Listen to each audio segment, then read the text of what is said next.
Well, I'm glad somebody knows how to do that. We were trying to figure that out last time. We couldn't quite get there. Well, I'm hoping that it does it the right way because it's actually asking for my sign in, which is okay. I'll give it my sign in. I hope that it works properly for Vinky. But with that, we'll get started. So welcome everyone to the Loomba Investing meetup that I mishandled last week. And so you're having a special opportunity to meet with myself and Charles Seaman. I am Jim Biggs of the GOB Network. I am very, very lucky that Vinky and I are friends. She is also a member of the GOB Network. And so is Charles, one of the very first members, one of the original GOB members, and has just provided so much value to not only the GOB Network, but the investing community as a whole.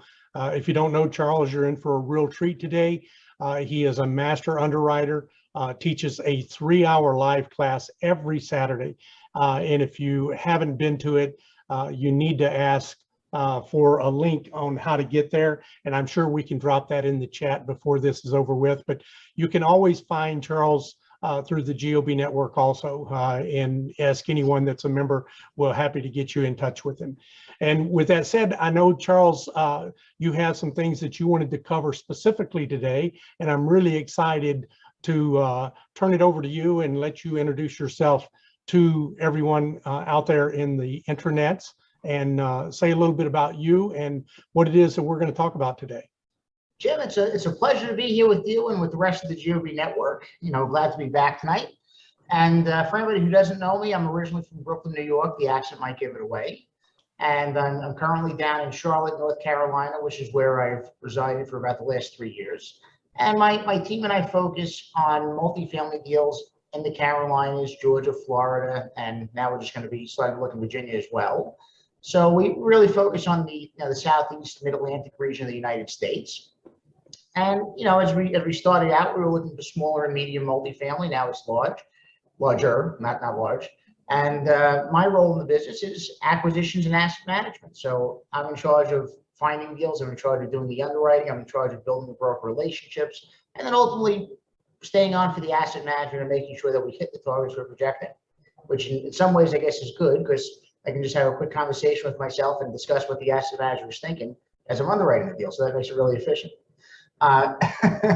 Hey, you're doing great. Well, thank you. So that's kind of a little bit about me. Prior to getting into syndication, I had the good fortune of working for a commercial real estate investor in New York City for 14 years. And I was very fortunate to learn a lot from him. So when I started in syndication, fortunately, the commercial real estate side wasn't new to me. The raising capital part was new. So that was something I had to get used to and learn. But the real estate side came naturally because by that point, they already had it down to a science. So that's a little bit about me. And then fast forward to where we are now. And, it's been a good start to the year. We have 3 deals that we've closed so far, 1 more that's coming up next week. And I'd like to say that we'll have a few more after that this year. But with the way market conditions are, I'm not so sure of that. So we'll have to wait and see. So that's fantastic news, Charles. For a lot of people that are new to this or have been through some coaching or mentoring and are still struggling with it, I think today we're going to try to focus on 4 key areas that might help them. And I think we had said 4 key indicators to syndicating success, if I'm not mistaken. Right. So today's presentation will probably be geared more for the person starting out as the one that's established. But somebody established, I think, would benefit from it also. But so as you're starting out, to me, there's 4 things that really are important. And most of them I probably didn't listen to when I started out because, I'm the type of person that if you tell me to do it a certain way, I just have to do what you told me not to do to find out why I shouldn't do it that way. I can't listen the first time around. It just doesn't work for me. So the first thing is, and this one's probably said a lot, is picking a target market. And why is that important? So it's important for 2 reasons. So one is because you get familiar with the market. and you're able to act faster and make decisions faster if you're already familiar with the market and you know how to properly evaluate an investment in that market. The second benefit to picking a market is you build relationships in that market. So if you're looking for deals, if you overwhelm yourself by spreading yourself too thin in too many different markets, you're going to find that you're probably not going to get a deal. And the reason is because you're stretching yourself further than you can. So when you're starting out, not only picking a market, but really narrowing it down and maybe picking one or two markets, no more than two. You want to keep it manageable. And for many people, as they're starting out in syndication, they probably have other jobs or other businesses or life obligations, families and things like that. So keep in mind, while it may not seem like a lot when you're first starting, it may not be because you don't have any momentum. But as you start gaining momentum, what's going to happen is you'll see that it quickly becomes overwhelming trying to keep up with so many deals in so many markets. So pick 1 to 2 markets, and ideally the markets that you want to focus on are markets that have some type of household formation growth and job creation growth, because those are 2 good signs of a stable growing market. Now, let me also give a practical example. As I said, I don't always listen to things the first time around. It just wasn't naturally how I'm wired. So, many people told me pick a market when I first started out. So for about the first year, even a little bit longer, probably 16 months, I was looking for deals anywhere east of the Mississippi River. So for anybody who has access to a map, that's a lot of ground. Okay, so there's a lot of different markets when you go east of the Mississippi River. So one month I was in Ohio, another month I was in Indiana, twice in Kentucky, one of my partners in Tennessee, and finally after about a year, even a little longer, finally got smart. And I said, you know what, we need to pick a target market. It took me a while. And the reason I realized that is because I wasn't making the traction that I wanted to. And, in retrospect, how could I make traction? This is a relationship business. And I wasn't giving myself a chance to really build relationships because I kept jumping from one market to the next. And as soon as you do that, nobody knows who you are. So you don't get the benefit of building those relationships.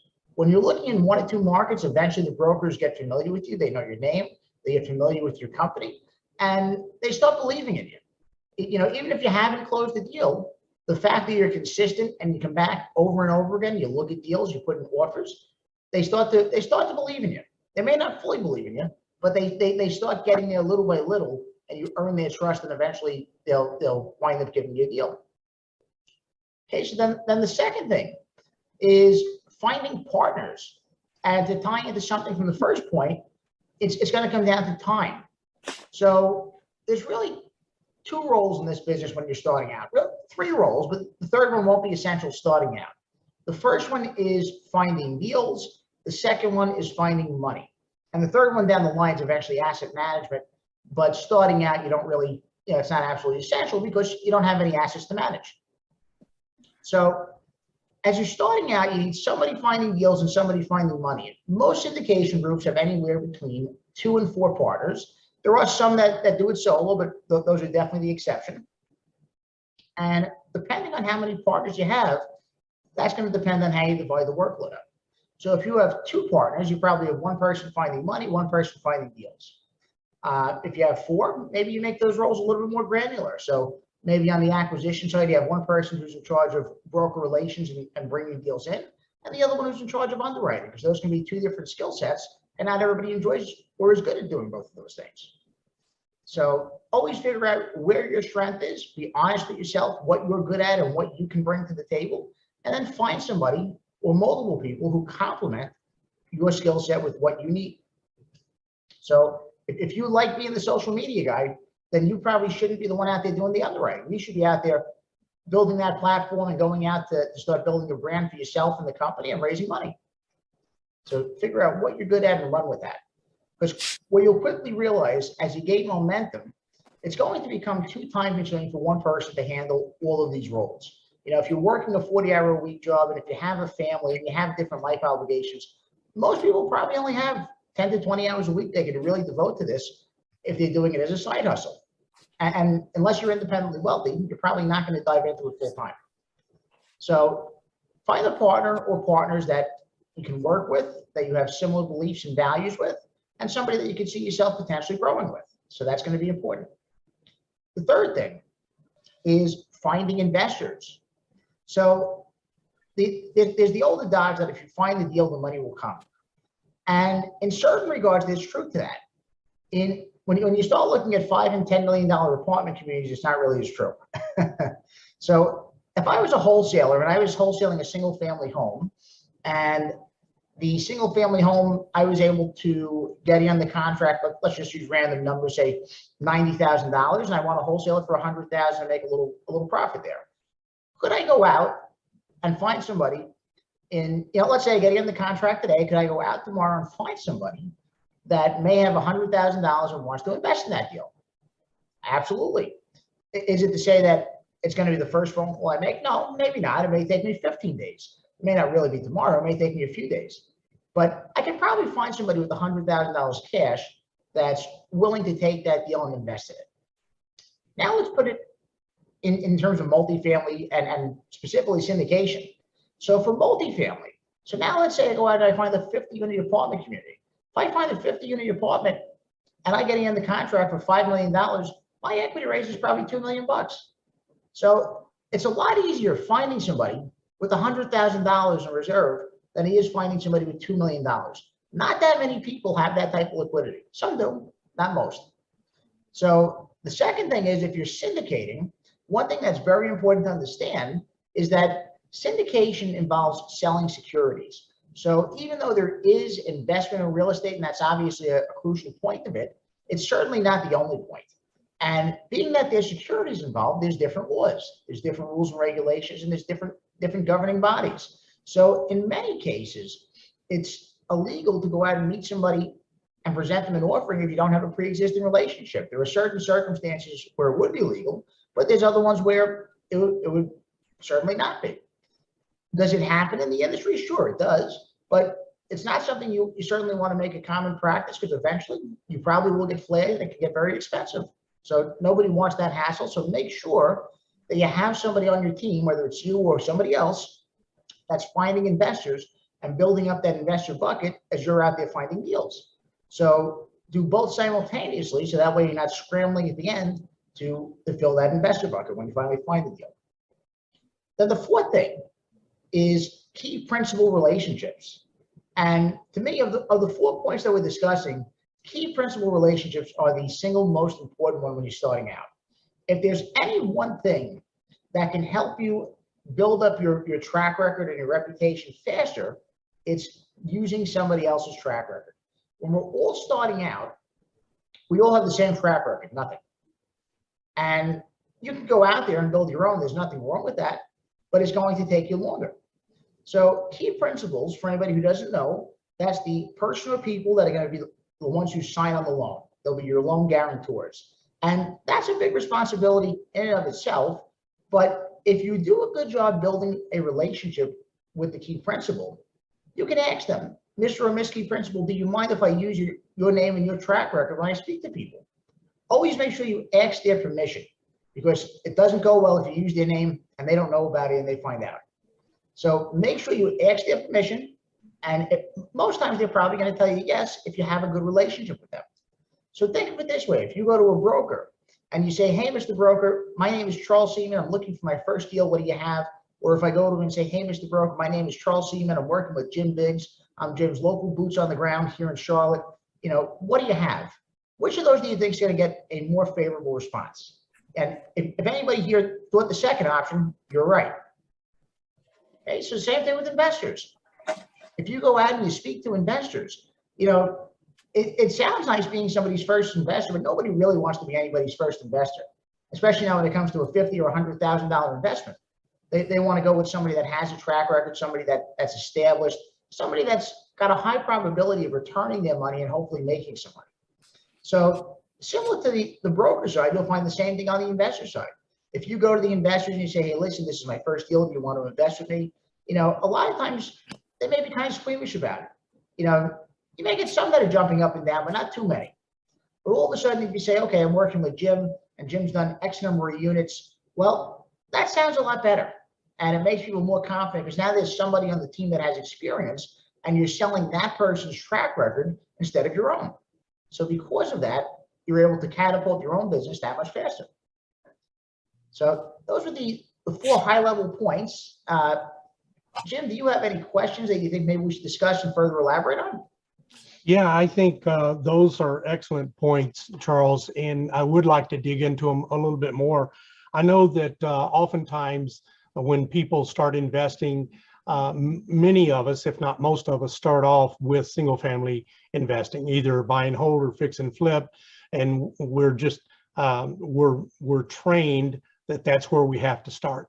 And Right. I know that that's not necessarily the case, but regardless, one of the things that is often talked about in that, and really is it adhered to a lot more than it is with multifamily, is make sure that you start in your backyard, because you're really relying on yourself more so than anything, any other outside factor. Because in single family investing, they don't have all the tools and resources that we build up as multifamily commercial real estate investors. And so it's vitally important for them to be local when they're starting out. And I love that you said pick a market. Everyone gets that advice, but I think most of us ignore it in the beginning because we have that shiny object syndrome. We like this market, but then we read an article about another market, and then we hear that Trevor just got a great deal in Austin, and that Sonia got a great deal in Arizona, and it just goes on, and we start jumping from market to market to market, chasing that shiny object. And the sooner you realize that you need to have a hyper intensive knowledge of a market if you really want to, for lack of a better word, guarantee success. And so I think Charles has learned that the hard way. I've learned that the hard way. I think a lot of people have to learn it the hard way. So if you can heed Charles's warning, pick a market and stick to it. But what I want to dig into more is, Charles, what is it about having one market? I know I use certain examples all the time, but what are some of the things that you can accomplish if you stick with one market? What are some of the things you can't accomplish so easily if you start looking in Texas, and then also in Atlanta, and then also in Charlotte, and then also in Chicago, as an example? Sure. So the biggest advantage is that you have more familiarity with that market you're looking at. So for instance, like with me, I moved to my target market. You don't have to do that, but if you want to, that's great. So you get familiar with good areas, bad areas. Where do I want to buy? Where do I not want to buy? If you're just looking at a market for the first time, you're spending time learning that information. You have to speak to people. What's customary in that market? How favorable are the tenant landlord laws? How easy is it to evict somebody? So those are all things that are going to be important parts of making an investment decision, because they're things that could impact your investment. So what you want to do is pick that one or two markets so you can really spend time learning the market, learning where you want to invest. And as is often said, you want to learn where the path of progress is. So where are things moving? And that doesn't mean you can't invest in an already established area. You certainly could.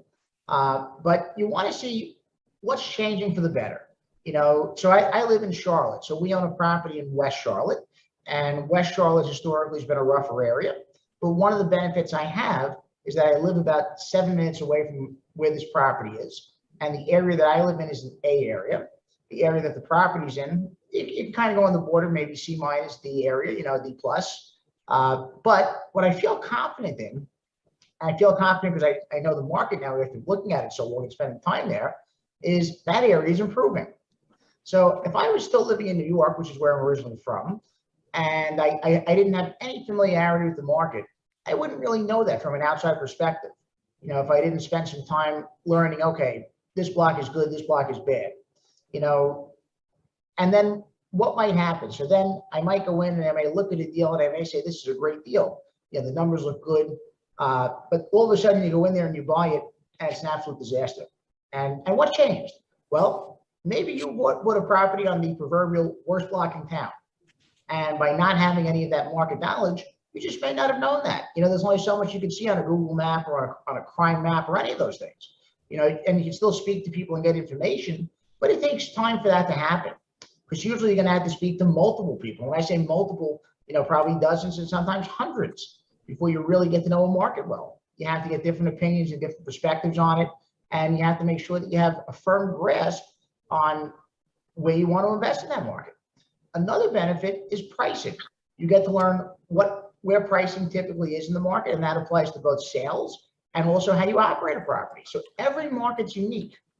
So what it's going to cost me to operate a C property in New York is going to be different than it cost me in Charlotte. It's going to be different than it cost me in Iowa. So, while there are some rules of thumb you can use, and you can say, okay, expenses should be X amount, that's good for back of the napkin math, but it's not always accurate. So sometimes there's a certain amount that's going to cost you in that market either way.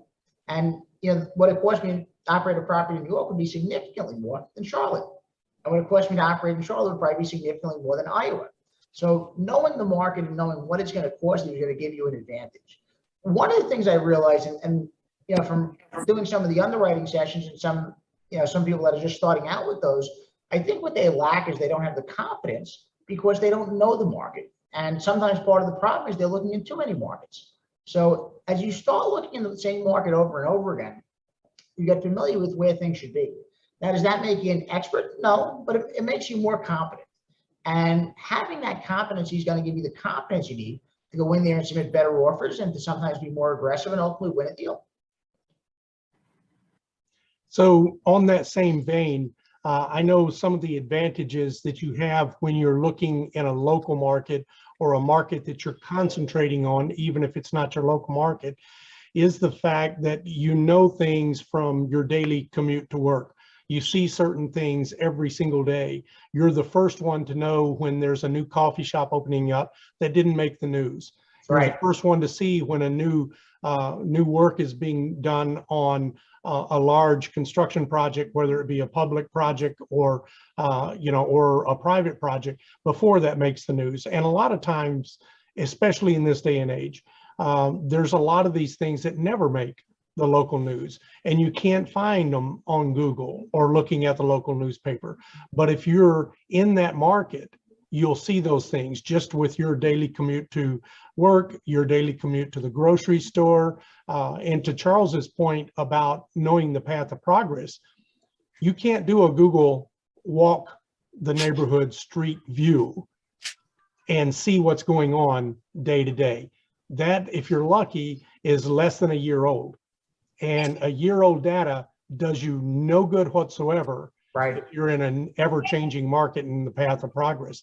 So if I know I live in an A-class neighborhood like Charles that butts up next to a C or C- or D neighborhood, and they just put in a new Whole Foods right on that border, what do you think is going to happen to the 4 blocks on the other side of that Whole Foods?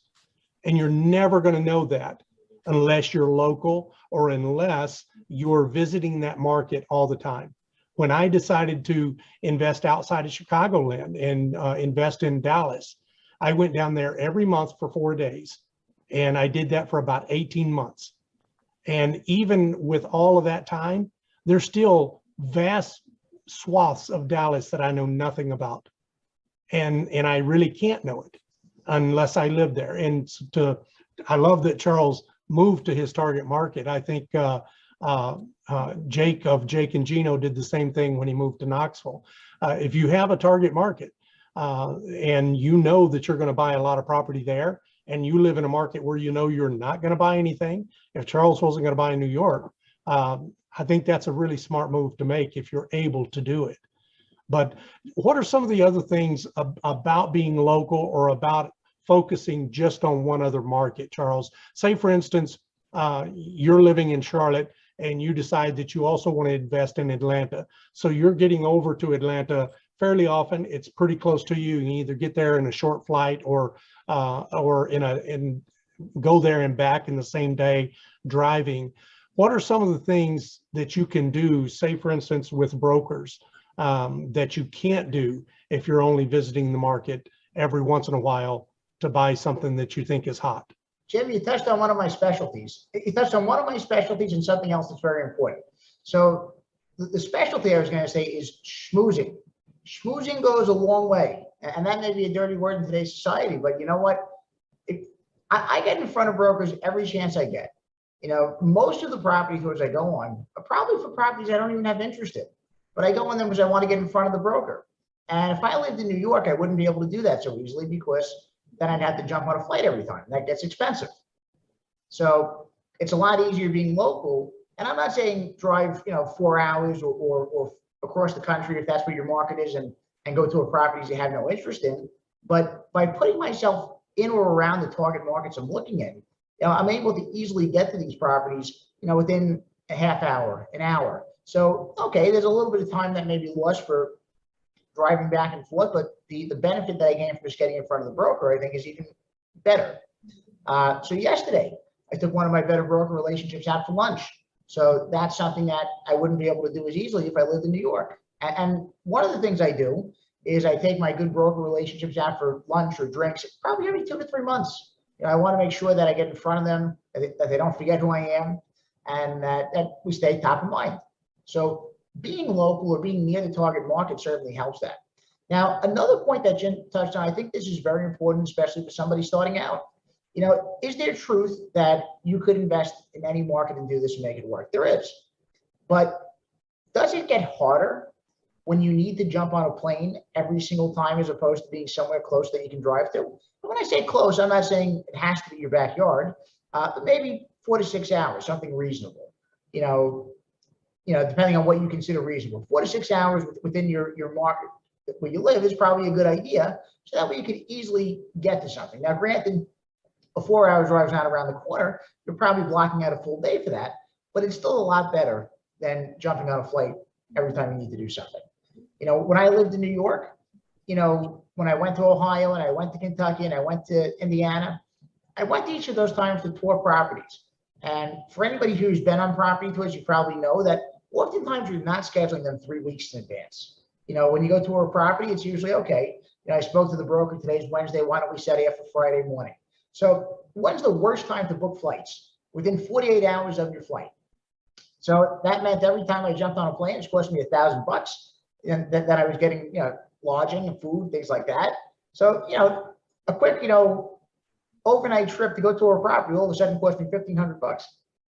And you can do that a few times. Maybe you can do it a lot if you really want to. I don't want to, but eventually, unless you just have so much money, it's going to start taking a toll on you. So that's the advantage of being in a market that's somewhat close to where you live, so you can get there with ease as opposed to great expense and great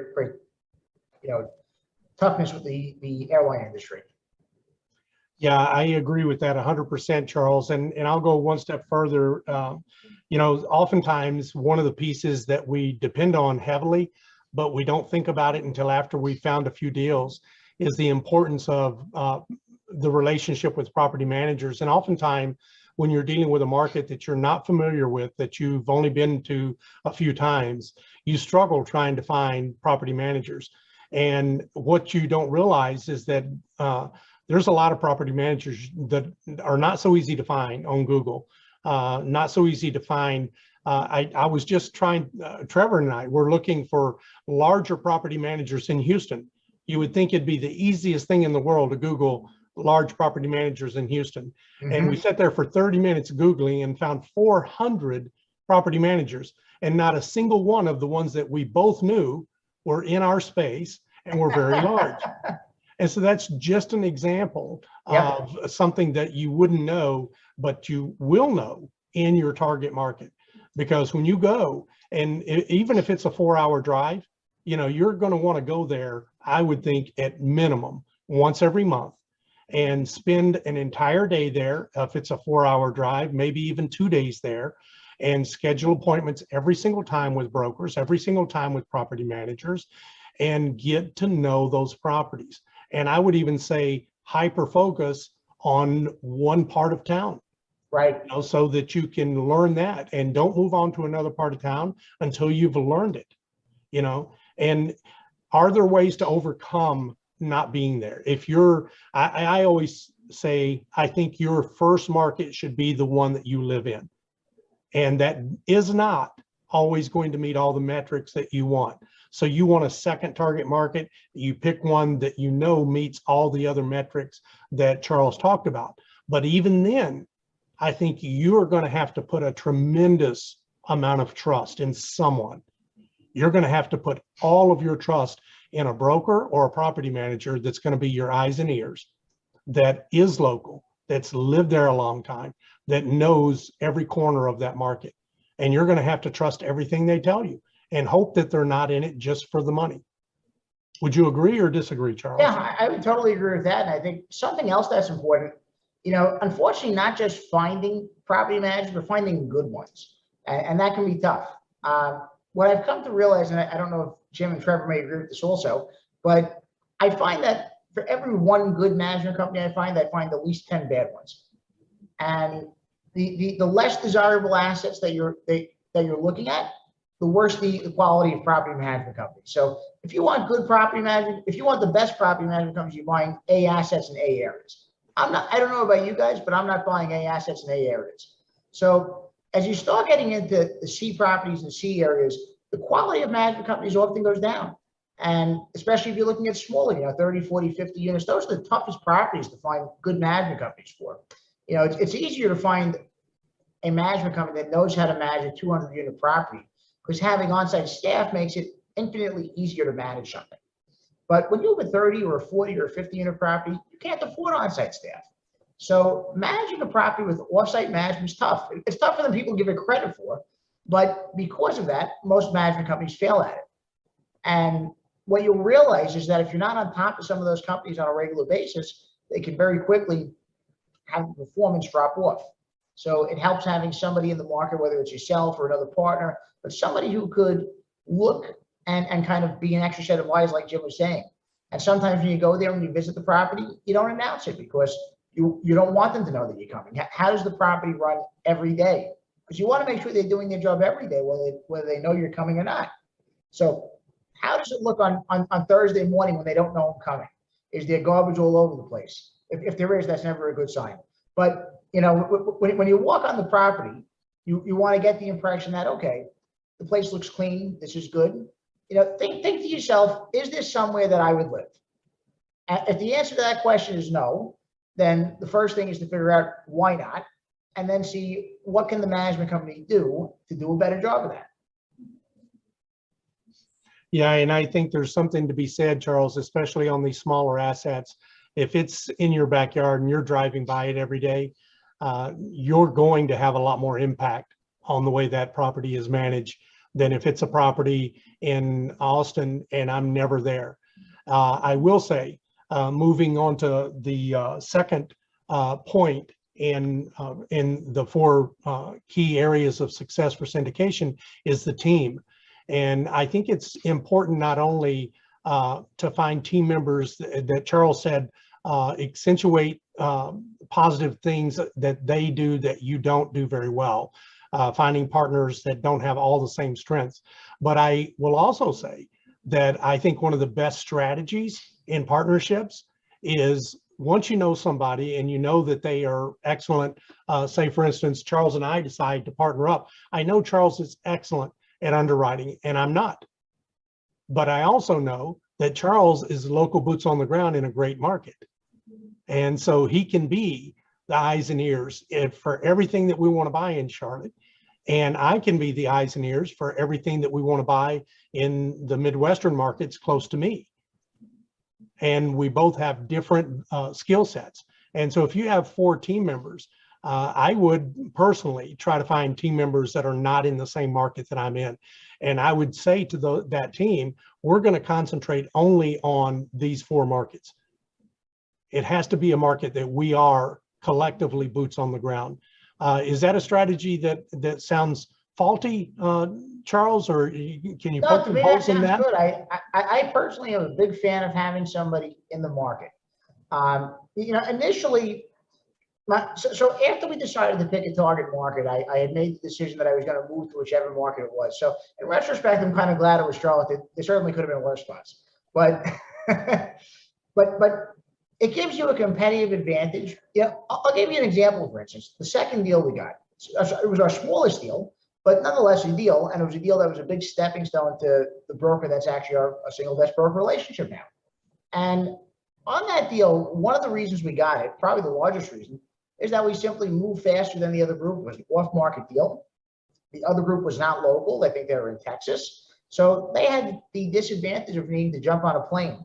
We drove down, we toured it the same day.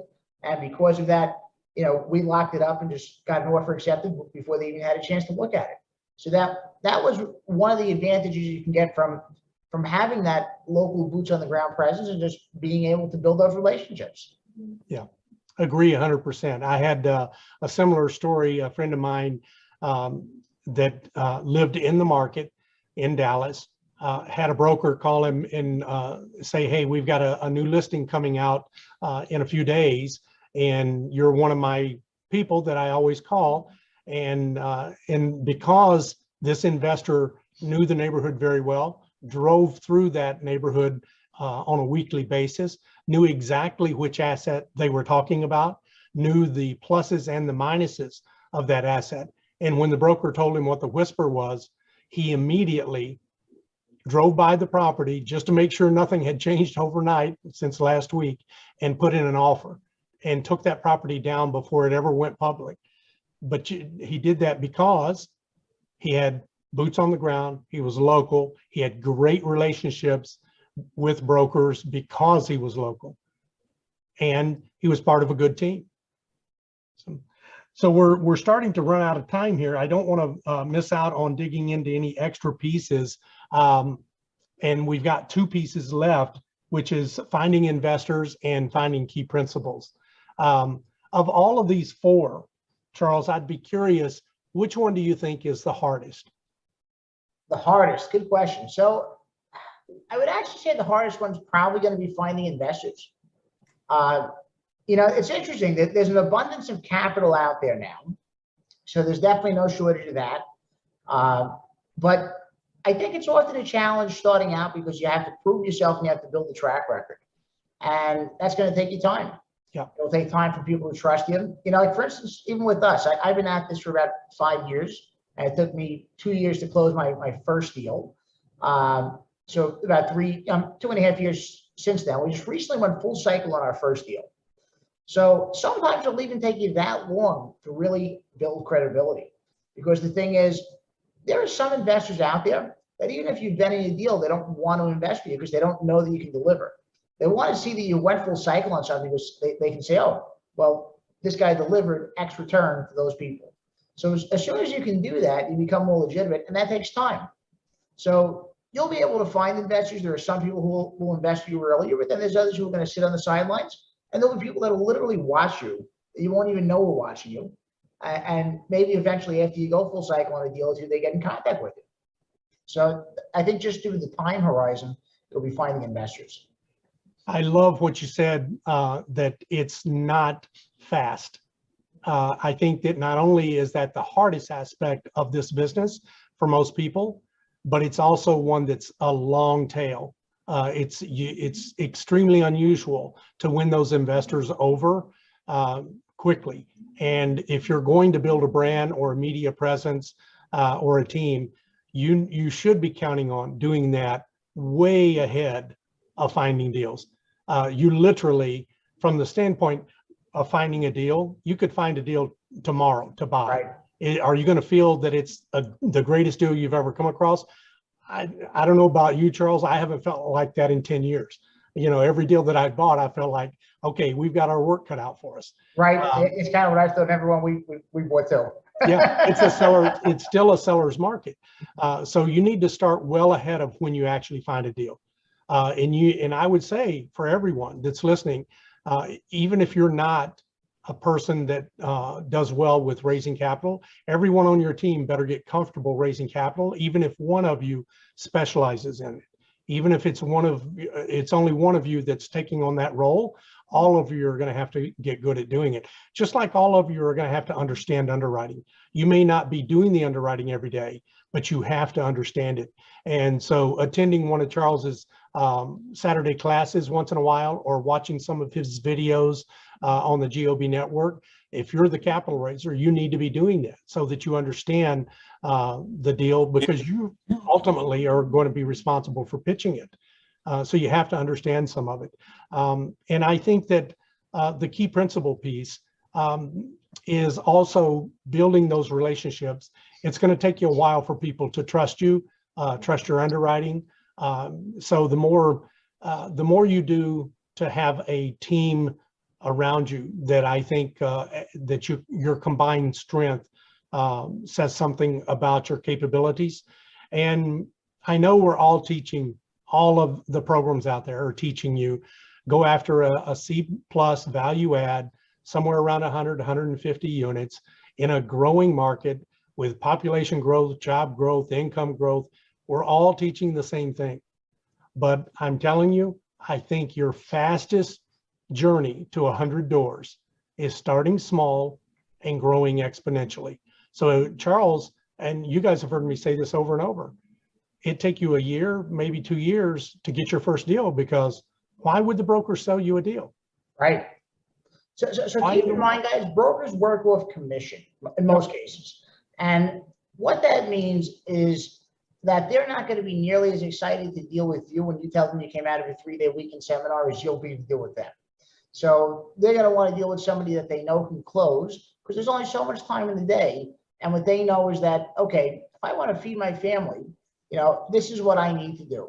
I need to be able to go out there and I need to sell deals, and I'm going to sell deals to people that closed and they have track records.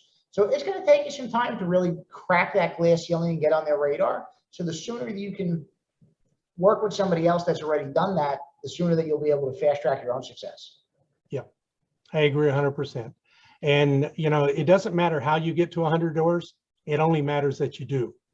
Right. So if you start off with a 10 unit and then buy a 20 and then buy a 40, then an 80, at the end of a year, you can legitimately have more than 100 doors, because you're building up, you're exercising that ability to look at deals, underwrite deals, getting more familiar with the market, and also giving your team an opportunity, giving them time to raise capital for those deals. Because don't start off with a deal that you need to raise $2 million on. You're going to struggle mightily. Start off with a deal that you only need to raise a couple of $100,000 on. Right. So Charles, we've got 10 more minutes. I think that Trevor, was that Charles's Saturday invitation link that you posted in the chat? Yeah, because Charles had somehow sent it just to me. Okay. For some reason it didn't give me the option. Oh, now it gives me an option to post to everybody. There we go. All right. So everyone that's on the call, if you haven't had a chance to visit with Charles on a Saturday, it's something that needs to be on your to-do list. It should be in your bucket list. And also, Charles, I want to make sure that everyone knows the best way to get in touch with you. Sure. You know what I'll do is I'll put my contact info right in the chat box so everybody has, and that has my phone number and email and the pertinent social media links. So for all of you that are listening out there in the internet world, Charles is on LinkedIn. I think if you Google his name and Investor Boardroom, that you're probably going to find him pretty easily. And if, again, any trouble finding him, reach out to anyone that you know that's on the GOB network, and we'll be happy to make sure that you get connected with him. Anything else, Charles, that you want to cover on these last couple of topics? I think that will be helpful. And this will touch on the point of key principles, because you brought up an important point that's similar to investors. It's going to take a key principle, time to feel confident in you, and to understand that you're confident and that your underwriting is solid and that they're not just signing for anybody. Would you guys mind if I do a quick screen share? I want to show you guys something. I would love that. Would love it. You know what? It says screen sharing is disabled. Would you mind enabling that, Jim? Yeah, let me do that for you, Charles. Now keep in mind, guys, so what Jim is saying, you have to keep in mind key principles are getting a lot of people reaching out to them, the same way brokers do. So everybody wants to find the key principle.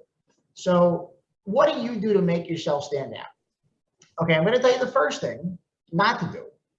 Do not send them garbage. And I say that, but there's a lot of people who do, you'd be surprised.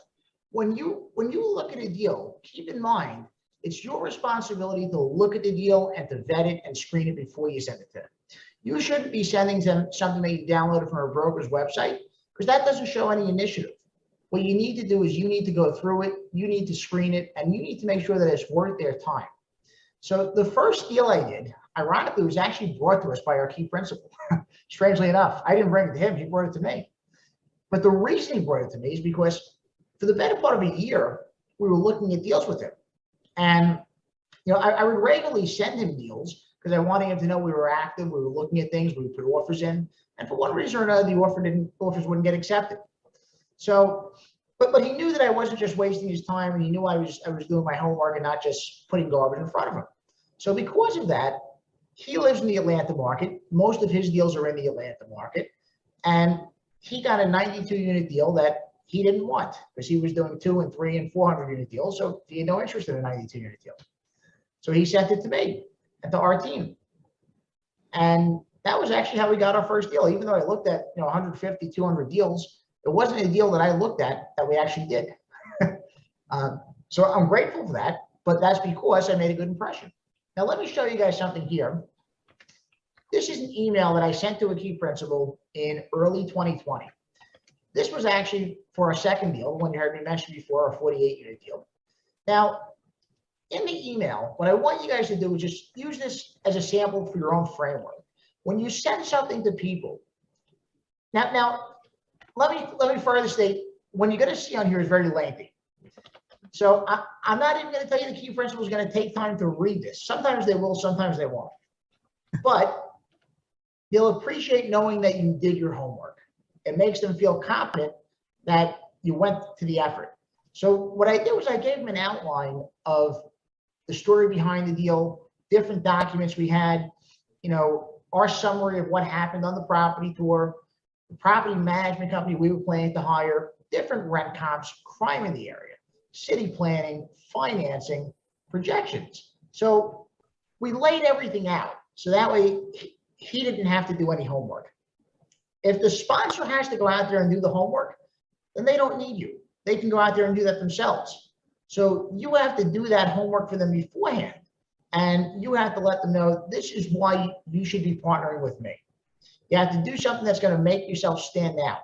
And one of the few ways you can do that is by just going further than most people will.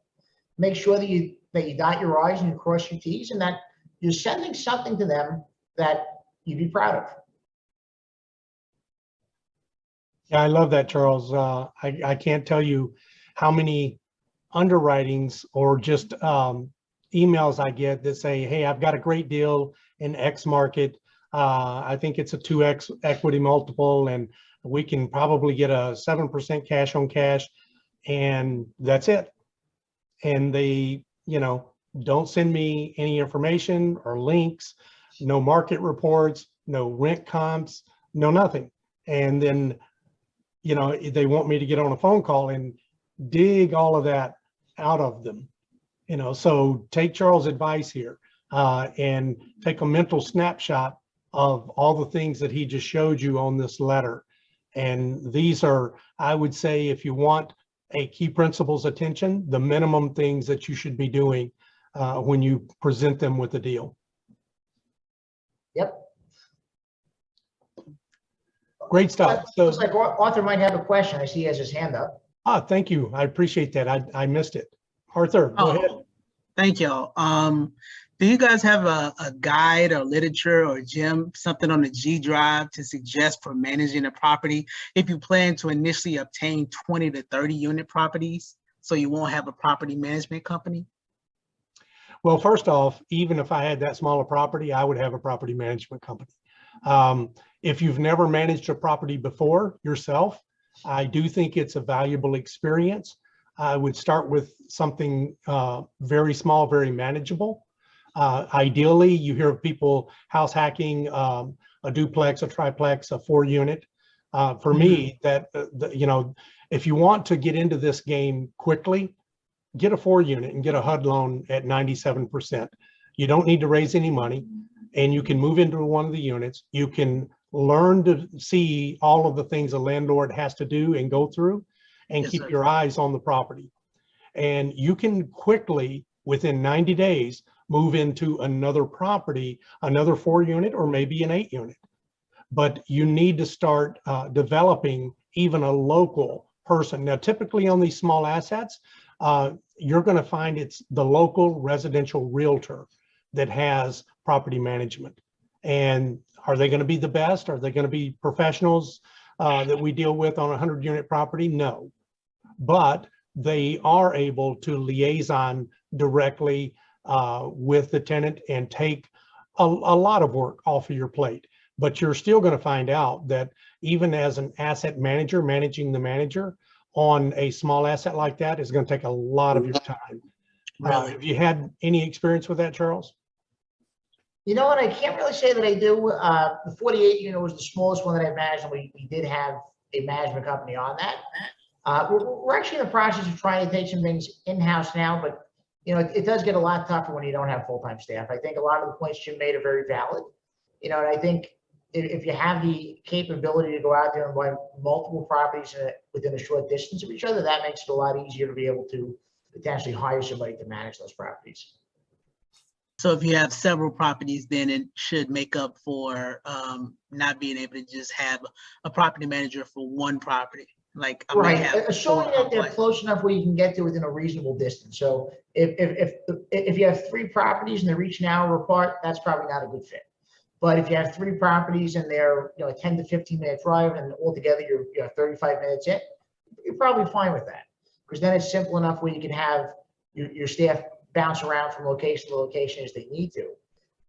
One of the things that our property management company's done actually with the 48 unit property, one of the benefits we had there, and truthfully one of the reasons it runs so well, is because our management company manages 4 properties in that same market. Our property, and there was a 51 unit property that was actually the largest one, but the other 2 were smaller. I think one's 13 units and one's like 20. So between all 4 properties, maybe 130 units, it's not tremendous. But what it did is it enabled them enough scale to go out there and hire a quality manager. So we don't have a manager that manages our property exclusively, but what she does is she shares time between our property and the other 3 properties. And because of that, you know, if there's a vacant unit and somebody needs to go show it, she goes over and shows it. If she needs to go each morning and sweep the perimeter of each of the properties, she'll do that. So you're able to get a quality person that's able to split their time as needed, so you don't get killed with the tremendous burden of the payroll expense on that one property, but you get a portion of it, and you still get the benefit of having a manager and being able to manage the property a little more efficiently. Okay, appreciate that. And Arthur, do you already have a property like that? no, not myself. I actually work with a group. They have multiple, you know, larger properties, and he was telling me he'll back me up on some smaller ones, but I just need to make sure that I actually, you know, can manage the property. You know, I have, you know, management experience at retail and stuff like that, so I figure some of it can transfer. Like I was a manager and dealt with the assets and stuff like that for a car dealership. So, you know, I feel like some of that can transfer over. I pick up pretty fast, but I just want to make sure that I find a way to, you know, get updated as quick as I can to be a strong person in the asset management, property management realm. One thing I'll tell you in general, and I think this is probably part of the reason so many people like multifamily, and maybe even a reason people like it without really realizing it. But multifamily is simpler. You know, if you imagine retail, Arthur, multifamily is a lot simpler. Retail has a lot more moving parts. There's a lot more people that call out sick or don't do things you tell them to. Right. At a 200 unit property to a fairly small staff. And the thing with commercial real estate, multifamily specifically, is that most times they're working normal hours. You're not working at 3 in the morning. I mean, sure, sometimes you have an emergency, you have, you know, a flood, something terrible, and you need to send somebody in. That happens. But it's more the rarity than the norm. So, you know, there's a lot less moving parts. And if you imagine retail, I think you'll find multifamily to be a lot simpler. So it's doable to say that I can manage a property like that and not lose my mind trying to do it. Right. Okay.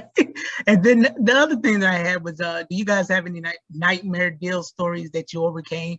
As I understand, even if you get in a bad deal, you probably can make it profitable with the hold time generally. So I heard nightmare deal stories, but I didn't quite catch the end of it. Sure thing. Excuse me.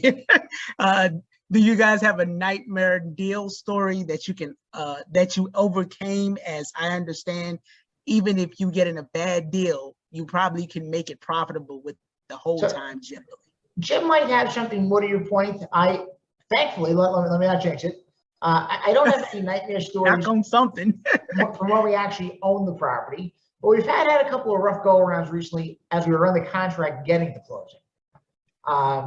Thankfully, once we've owned the property, so far it's been smooth. Again, let me not jinx it, but we've had a few that have been kind of strenuous getting there. In particular, a deal that we closed last month. We had 104 unit property on the contract in Augusta, Georgia. And we got the deal on the contract in early December. We had an extension that if we used it would have allowed us to close by March 2nd. And what we realized is that 2 days before, we knew we weren't going to be able to close. And what happened? So, okay, we gave the financing to a mortgage broker that we knew. It was the first time I had dealt with this particular mortgage broker. I mean, I'd known them for a while, but I hadn't actually done a deal with them. And, we gave them not only this deal, but a second deal at the same time that we had on the contract. And after about 6 weeks, and we were in communication regularly, so it wasn't like we just let the 6 weeks go by, but within the 6 weeks, what we finally came to the result of is they had nothing for us, which astonished me. I said, this was a big mortgage broker that, had, probably a heck of a lot of connections in the lending side. And after 6 weeks with 2 properties, you couldn't find anything. And still to this day, I don't really know what happened. The only thing I could surmise is that maybe the properties were too small for them where it wasn't worth their time. They didn't tell me that, and I did ask them point blank at the end. But I kind of guessed that's what happened. So here we are with this one deal. Now it's like mid-February, let's call it February 11th, somewhere around there. And we have to close by March 2nd. We have no loan application in, no more extensions, and we have a seller who is well aware of the contract, and he's going to hold us to every cent that's in it. So, at that point, what options do you have? Well, you're probably not going to find conventional bridge financing that's going to close in 20 days. You sure as heck aren't going to find permanent financing that's going to close in that time. So the only real option you have is either figuring out a way to come with all cash or getting a hard money loan. So we opted for the hard money loan. Right. Put a loan application in. Now you could imagine with hard money, obviously terms are not friendly. The interest rate I think was something like 10.5. I think there was a point in, a point out, or 2 points in and 2 points out. Pretty much an arm, a leg, and a kidney, something to that extent. So it was going to be very expensive. Expensive enough to the point that it would have totally killed our returns, to be honest. And part of the reason that we wanted to go through with it is we had non-refundable money up. So we had about $280,000 in between all the partners. So we didn't want people to get burnt. But then as we started further evaluating it and realizing how many things had to go right in order for that deal to work with the hard money loan, we opted to back out of it 2 days before. I called the broker midday, 2 days before we had to close. I told him, I don't know. I don't think we're going to be able to do it. And I said, I think that we're just going to default, tell the seller we apologize and he can keep the deposit money. Yeah. So apparently that got the seller's attention. Wasn't really my intent, but it worked out really good. So later that night, the broker calls me back. We get on a call with the seller, and I explained to him what's happened. And he's a syndicator himself, so he can understand. I mean, didn't really have any compassion for it, so I can't blame him. But he understood. So, we were working at a deal to try and negotiate another extension, which took another week and a lot more money.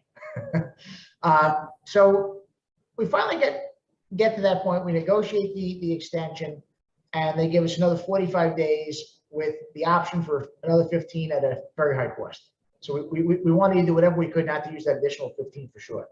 So we submit our loan application right away. And as part of the extension, contractually, we had to update the the seller every Monday on the status of the loan application.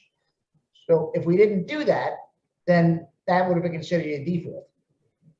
So during this time, we also totally restructured the deal. We initially were going to go in there with the syndication. We were having a little bit of trouble raising some money for it. Probably part of the reason is because we had 4 deals on the contract, which was a learning lesson, because, which deal do you direct people to? So unfortunately, this one kind of wound up being the redheaded stepchild. And because of that, it got the least attention and also the least money in the pot. So we totally restructured the deal. We did a tenant in common structure. We brought in 2 1031 exchange investors. And while that wasn't the ideal scenario, it got the deal closed. So what initially seemed like we were going to walk away and lose $280,000 of risk capital, we were able to salvage and get a better loan product on and wind up closing. So Nice. those are some of the nightmare stories I would have, but they'd be more on the pre-ownership side when you're in the contract. Yeah. Yeah, and we probably could go on most of the night talking about deal struggles before and after, but that would be a really long podcast. So we've come up on an hour, so I just want to remind everyone that Vinky at Lumba Investment Group, this is her meetup. She meets every other Thursday, and Vinky is celebrating her daughter's wedding, and they are doing some vacationing around the world right now, thanks to her passive investments in multifamily. And wanted to remind everyone that on June 9th, we will have Jake Marmelstein at Groundbreaker talking about investment portals. And then the 23rd of June, we'll have Andy McMullen, what the heck is horizontal multifamily and why should you care? And then July 7th, after we celebrate the nation's holiday, we'll have Rob Beardsley talking about structuring and raising debt and equity. And so we look forward to seeing you on those dates. Keep your self tied into LinkedIn, and we'll post those times and look forward to seeing everyone then. Thank you again, Charles. Appreciate you so much. And thank you again for being such a huge example of what it means to be a go-giver on the GOB network. Jim, it's Thanks been for a your pleasure. advice. I'm glad to be here and glad to be part of the network. Thank you, sir. All right. Thank you.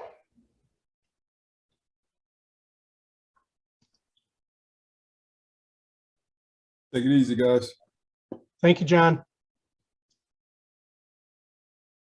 Thanks again. Thanks for your advice.